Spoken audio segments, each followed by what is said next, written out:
Alright, so I still have Raven. Like, you can kind of see her. I still have Raven on this chair. It's a lot. It's a lot. So let's talk video games. So I want to talk about a couple minor topics. First, I want to talk about this one indie horror game that I kind of watched on a whim last weekend. It's called Nightmare of Decay.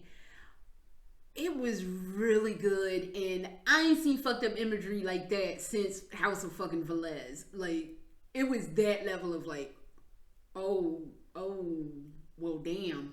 So, I look at Nightmare of Decay like if Resident Evil and the Evil Within met on Tinder, they fucked and had a baby, and that baby was in like pixelated form, that would be Nightmare of Decay. So it starts off kind of like you're this dude living alone, and you're watching the news, and the news is telling you about some girl who is having issues with sleep, and then she disappears. Then like your character's like, yeah, I've been having weird nightmares myself, but whatever. So you go to sleep and you wake up in a coffin, which y'all know how I feel about being buried alive. We have discussed this on this channel many times, and it's something that riddles me with a lot of anxiety. So, we're basically doing that right now. And he wakes up and he's like, how the fuck did I get in this coffin? And then you see this black cat, and the black cat's like, oh, another victim. Well, just don't die too quickly, because you're not ever getting out of this shit. So good luck with your shit. Good luck with your fucking problems and deuces. And the cat pieces out. And this is like, the fuck? So you go in this house, and it's kind of like the Spencer Mansion, except, and it does have zombies in it, except it is a little bit more fucked up than that. So you're basically walking around solving all these weird, creepy puzzles. It's like, one, you gotta hand this monster in a whole women's heads. It was just like, oh my god. It was a lot of fucked up imagery. It's some guy, like, how could I say this politely? Basically, it was a euthanasia situation, and it was fucked up how that situation went down, and I was just like, fuck me. So yeah, it was some shit. It was some definite shit. I was like, wow. But it was really good. Oh my god, it was really good. They had one part, some dude killed some dude, and then like he fucks off with this disc, and he puts the disc into place, and then this giant spider, I was like, oh shit, this is a boss fight. And boyfriend got a giant fucking spider that he's commanding. Oh no, he did not have that giant fucking spider. The giant fucking spider picks him up and snips him in half. And I was just like, wow. So it was a lot. It was violent as hell. I should have known, because it was like 2 hours, but I was not ready for that level of what the fuckness. It was a lot. It was good. It was a lot. And if you want to be spoiled, the spoiler to this is, he does kind of get out the shit, and he wakes up in his house after a lot happens. Like, he wakes up and he's back in his house, and he's like, oh, that was a crazy nightmare. And then he walks around the corner, and he sees the cat, and the cat is like, yeah, man, I fucking told you, you're not getting out of this situation. No one does. And then this monster grabs the dude, and they're like, to be continued. So it's episodic. So I'm like, okay, well, damn. So I don't know what the fuck is going to happen. I don't know when more Nightmare of Decay is going to come out. But seriously, I would legitimately advise somebody to check that out, because it was good. I watched Survival Horror Network play that. He's back to playing stuff, because he had taken like a hiatus for a minute, because I remember like a few years ago, he was like, yo, these fucking indie games are just getting kind of awful. But he started playing more stuff, I've noticed recently, like in the last, I want to say, almost year. I've noticed that he's been playing more and more like indie games, and he's not just sticking to like AAA shit, because it's been kind of dead on the AAA front. Like the last thing I saw people was like playing like that, which I was not super into or watching people play, was Elden Ring. So, but he started playing more, so it was good to see Survival Horror Network going back to like doing shit, because I missed Survival Horror Network a lot. Like, I missed you, homie. I missed you so much.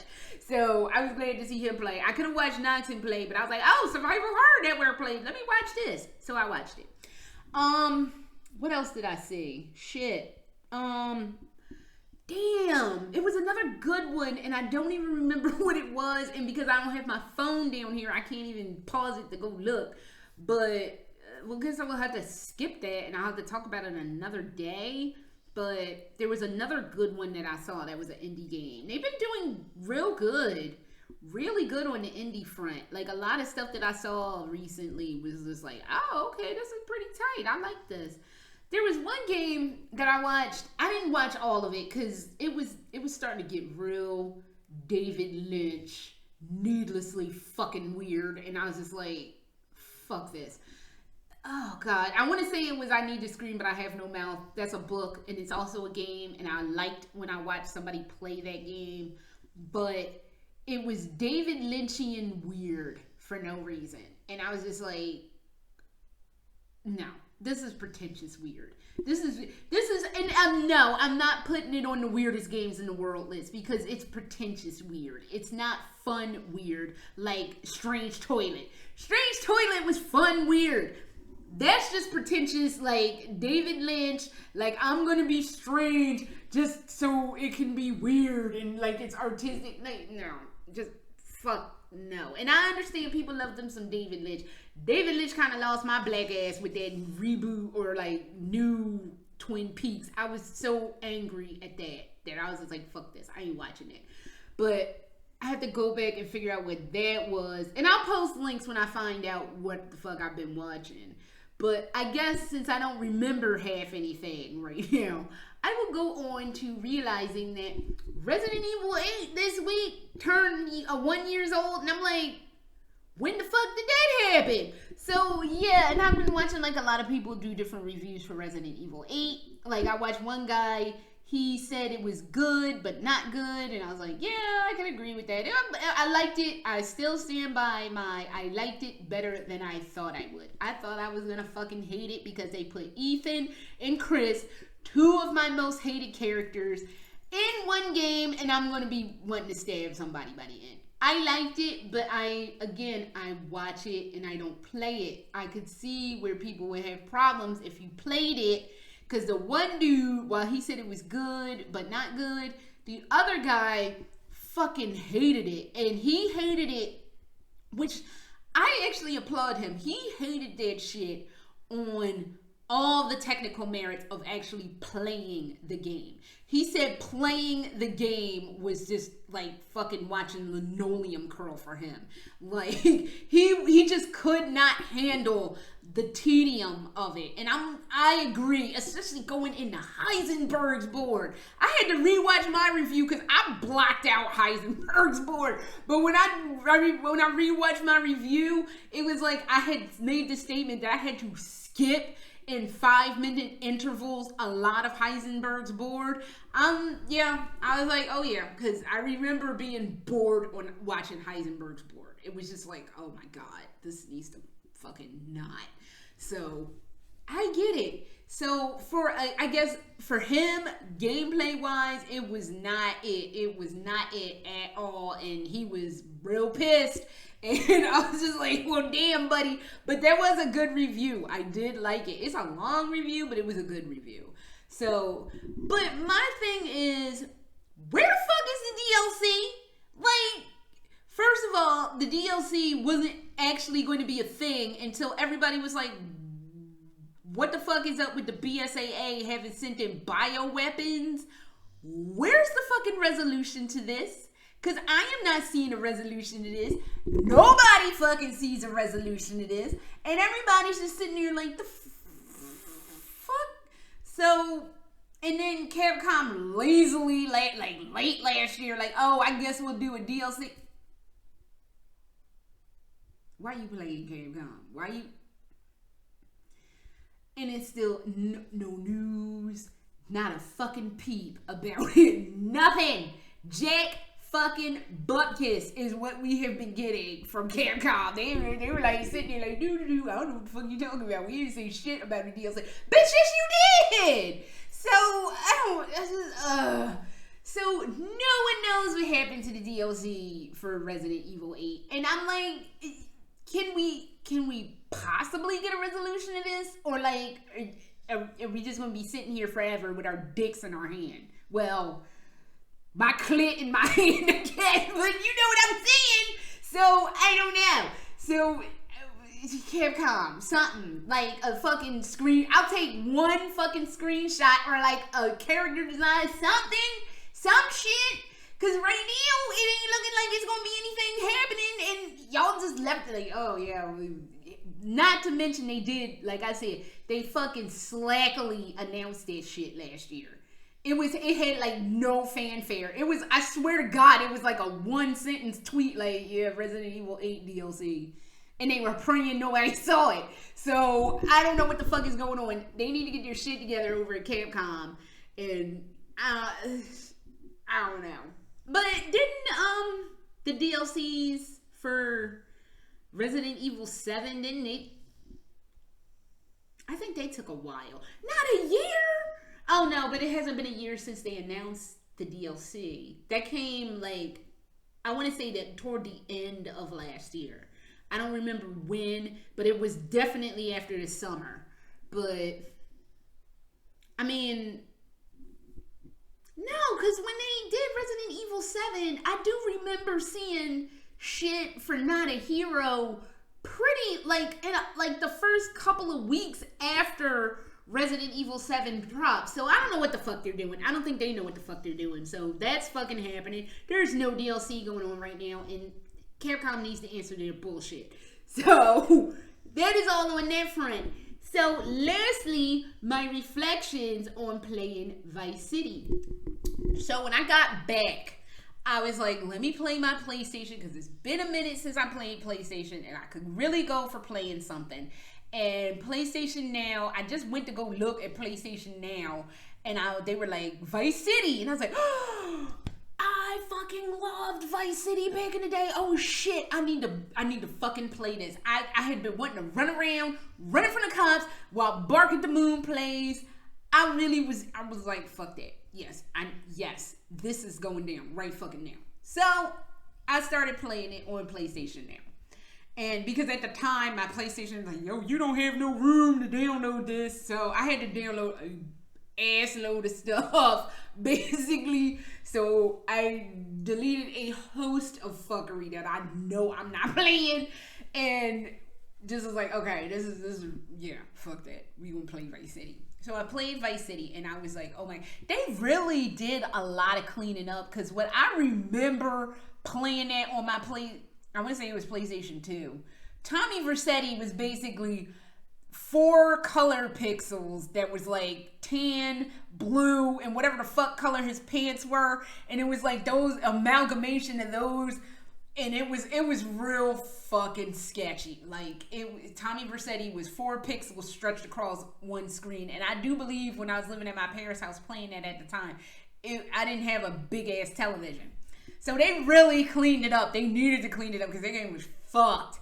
So, not that they cleaned it up graphically a lot, but I did not fucking no-clip through some shit when I was playing that. I was like, oh shit, Tommy Vercetti gonna end up in the back fucking rooms because I done no-clipped into some fuckery. So, I'm like, y'all still ain't fixed it where you could just fall through the world. Oh my God. I couldn't believe I fucking no-clipped through some shit. I was like, oh my God. Oh shit. So, but it was great to play that game.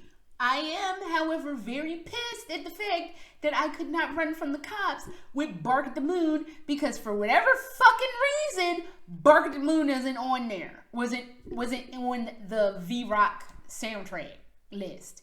I'm like, the fuck? granted, there were a couple of songs that they took out. They took out like several Michael Jackson songs. I didn't know Michael Jackson songs were playing like that. But yeah, they took out Bark at the Moon.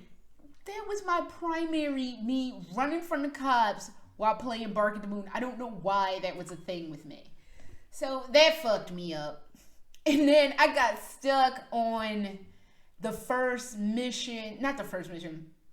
I got stuck on the mission for Carlo Diaz where you had to protect him. I got stuck on that mission and I almost finished it. But I wasn't quick enough with something because they changed the control scheme and I fucking hate it. But I kind of got used to it. And when I tried to go back to the other control scheme, it was all fucked up. So, basically, I couldn't get that mission figured out until I was like, oh, I walked in that North Point Mall and realized there was an ammunition up there that sold grenades. And I was like, bet the next time I play this, I'm going to grab a shitload of grenades and I'm going to throw grenades at them fucking people trying to kill Carlos Diaz. And that's how we going to play this.